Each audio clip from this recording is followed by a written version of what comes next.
Keith here with the Bobcat guy. We're doing a whole thing for this lady's backyard here. We're cutting out all the old rock and old crappy filter cloth, and we're putting in, we're shaping it to grade, and then we're going to put new filter cloth down, and she wants a foot of rock for a dog run. So that's kind of what we're doing here. And then when this is all done, there's a guy coming in to build a fence, and then we'll be stripping out the whole yard and resodding it, besides this dog run thing that we're doing right now. So yeah, I hope you enjoy.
Okay, so now we got all this rock pulled out, but now I gotta take this side here, pull it down, take that dirt, put it over here, so we got positive drainage away from the house. So that's what we're gonna be doing next.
From the Bobcat guy again, and that's my lovely assistant Carmen. Oh, she's on camera, everybody.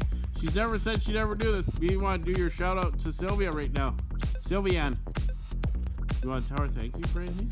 Yes, thank you very much, Sylviane, for the beef jerky. I love it. It tastes very, very good, and I appreciate it. Keith and I were very happy to help out little, what was her name again? I forget. Zoe. Yeah. Little Zoe. We're very happy as a family. Very happy as a family to help out. Hopefully everything goes very well for them. And I just wanted to say thank you again for subbing me. I'm not very good at watching videos, but I promise I will. And I probably won't be making any, but you never know what you